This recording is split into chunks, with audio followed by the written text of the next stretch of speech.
Hello everybody, welcome back to the channel. My name is Eric. In this video I'm going to talk about and show you how South Korea has persecuted UBF multiple times. So UBF's definition of persecution is basically anything negative said about UBF. So UBF does not believe in constructive criticism. So anything negative about UBF, it is considered to them persecution, even though that's not the case. It doesn't matter if you're using the Bible or undisputed evidence, it's still considered persecution. So that's UBF's definition of persecution. So this video, I'm going to show you how South Korea has persecuted UBF, has criticized UBF not once but multiple times. And this goes back since the 80s. So in this one, I actually made this post a year ago, but you can see it here, right?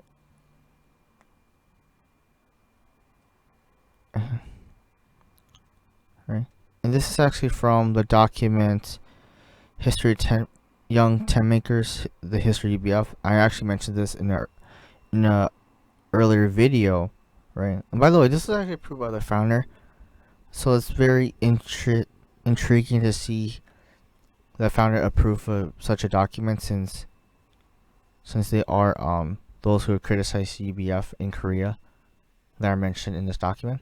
So this is in chapter 7, I believe.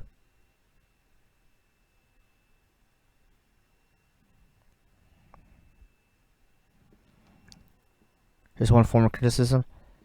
For example, the Reverend Dae Han Kim of the First Cheonbuk Church in Korea has criticized UBF because he says it is unclear whether UBF is a missionary movement or institutional or denominational church. Right. Another form of criticism by Chong Soon Park in a study of the influence of Bible study on church growth. Right.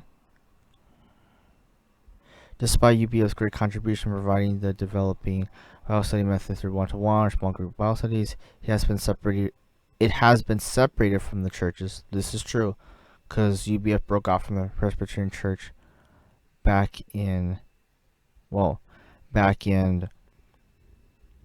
mid-70s. So from 1977 onward, UBF became like its own thing.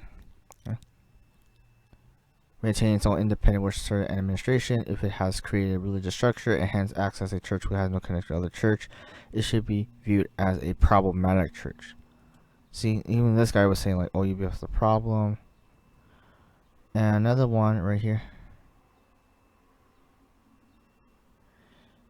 It goes back to the criticism, right? The whole controlling students with the group Bible study. Right. There's a lot more examples. Right. So the source, see pages 3 to 9. So I think it's the last chapter. Let me check for you guys.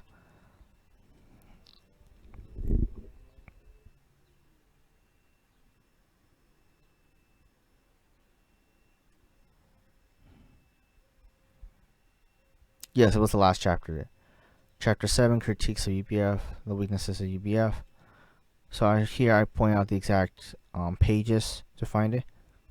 So this was in the 80s, by the way. So the document's maybe 1990s. So all this criticism happened in the 80s, if not 1990 at the latest. And I'm just gonna briefly show you these posts, these articles. UBF Run Group Street Service. See those protests in Korea UBF. See the images. So this was a really big deal, and this is basically when UBF had a split. There was a eternal civil war in UBF. So long story short, the reformers wanted things to change. The founder said no, and so those who want to change tried to create change with the UBF, but the founder didn't like it, and those within the founders inner circle. So basically what happened was they eventually kicked out and expelled a lot of UBF missionaries and chapters, And after they were kicked out, the reformers basically started their own group called CMI, or Campus Mission International. So that's what happened. That's the very quick summary of what happened. Another article. What service? What to reform? Sometimes they use the same images. So you see this fellowship thing. So this really happened. High-ranking members were banned. Sassy training, all spiritual abuse, sexual abuse, marriage. These are some of the issues that have been brought by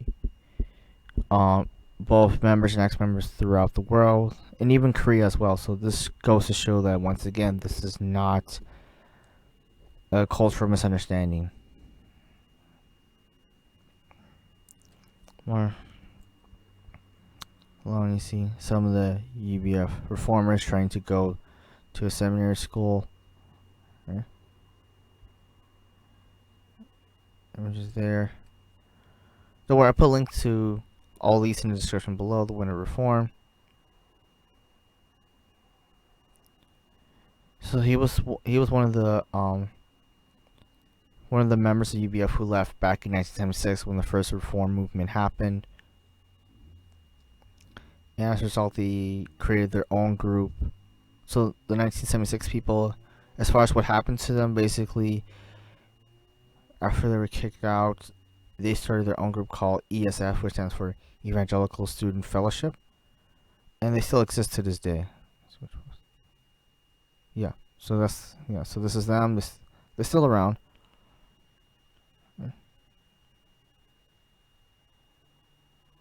UBF style. It's a small group, but they still exist to this day. So they really focus on quality, not quantity.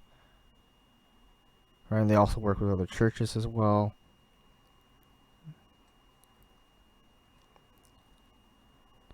And how they got split. You see how the reformers got together, protesting outside, prayer here,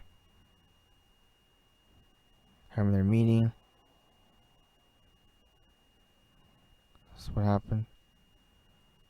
And then, let's see, 2 books on UBF, 2 ex-members of who left from Korea UBF. They wrote a book about UBF, their experiences. Here's one of them. The Korean article, this is on Germany UBF, so this is covered by a Korean news reporter. And this is basically the same articles I showed you, but the only difference is the images have been removed, so all the same.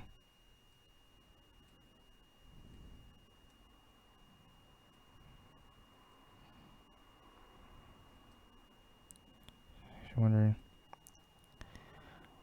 So yeah, UBF established a CMI. So literally half of UBF split. And then the most recent one is basically UBF gets banned from a college in Korea. And that's pretty much it for this video. So yeah, this goes to show this is not a cultural misunderstanding. So the problems of UBF is prevalent in every country, including Korea. And people around the world, including Korea, have come to address these issues and even protested about it. So that's all it is for this video. If you have any questions or anything else you want to add, leave a comment down below, and until next time.